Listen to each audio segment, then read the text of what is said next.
The Center for Promotion of Private Enterprise is calling for a removal of the electronic evaluator and electronic invoicing introduced by the Central Bank of Nigeria. Central Bank of Nigeria said effective February the 1st, all imports and export operations would require the submission of an electronic invoice authenticated by authorized dealer banks on this Nigeria Single Window Price Portal Trade Monitoring System. The CPPE says the e-invoice and e-evaluator policy will increase transaction costs, entrench red tape, increase uncertainty, and escalate business disruption.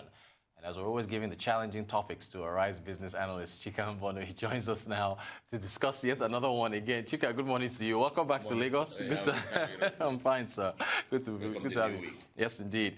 So, Chika, as usual, what do you make of this? Maybe you can tell us the CBN's point of view with this. CBN believes that it can work because of the scarcity of foreign exchange in our country, and therefore we must get value for our money. For every dollar that we pay for imports, we should get value for that. Right. That CBN believe, and CBN also believe that there's substantial, over invoicing in the system, especially in the last 30 years plus. Now, as I have idea also that may exist in the system, in the issue of over-invoices. Over-invoicing basically says that the good that you're bringing to Nigeria is worth $1 million in value. Yeah. But the invoice you're sending to Nigeria is about $2 million or $3 million. Yeah. So upfront, we're getting good worth $1 million in value, but the country is losing $3 million in foreign exchange. That's basically what it's saying. And Central Bank is saying, therefore, that they want to introduce a system whereby they can internationalize the price of commodities or the price of imports and give a reference benchmark, and 2.5% up or below that, the Form M should not be registered for import. And the reverse also for export, in the sense that, we want to make sure so that we're getting the right price for the commodities that leave Nigeria, right, and to end us foreign exchange. Again, plus or minus 2.5%. And that will make sure that the country gets value for the scarce foreign exchange, right, that we have. That's basically the summary of the CBN initiative, okay, in that respect. And then, apart from also things that have to do with, data gathering, making information, unify information in the whole Nigeria and the banking system, and reduce multiplicity of import bids in several banks, and so on and so forth along that line. That's basically what CBN point of view is. Now, the CPPE, yeah, is responsible for promoting the welfare of international trade or the business people in Nigeria. Is saying that is onerous because the importers in Nigeria in doing international trade are already, bedeviled with so many challenges. And the challenges in trade process in Nigeria include things like, overlapping regulations by different agencies, over documentation in the ports, weak use of technology, physical or manual examination of goods, blind side extortion, even weaker set to the ports, transportation system, logistics, weak, to the ports. So the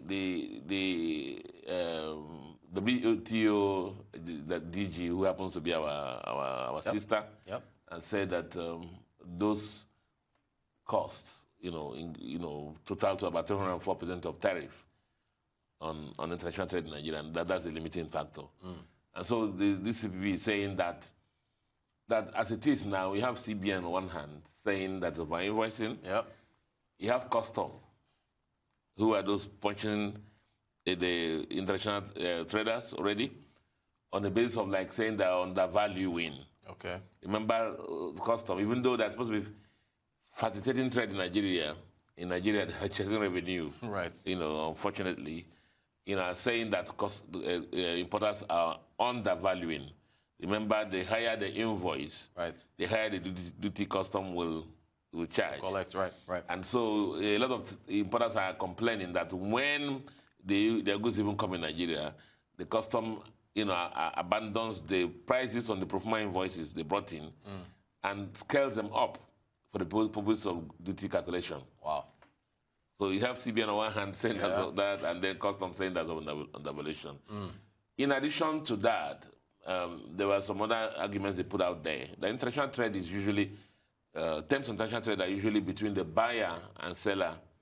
Buyer abroad, for example, if it's like buyer in Nigeria and the seller abroad for imports. And so the price of a commodity of those imports will determine at each time on the basis of relationship. I don't expect somebody who has a relationship with an importer for 30 years to have the same price with somebody who just started. Right. And the market conditions also.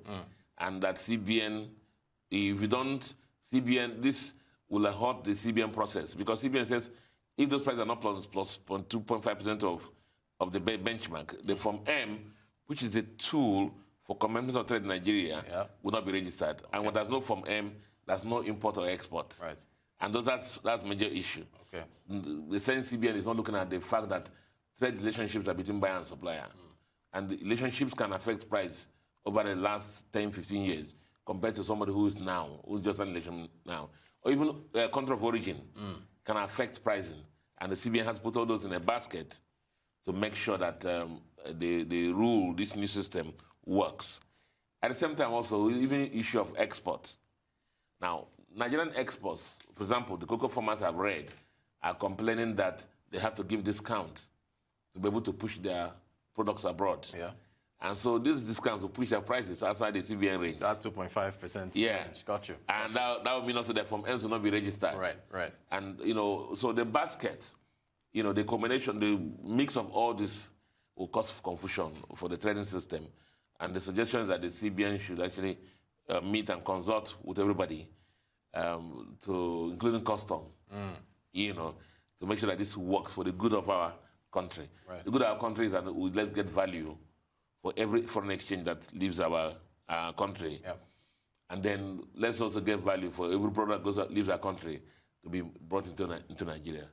But you see, the overhang, Rotus, in all this, is why would somebody over-invoice or not-invoice?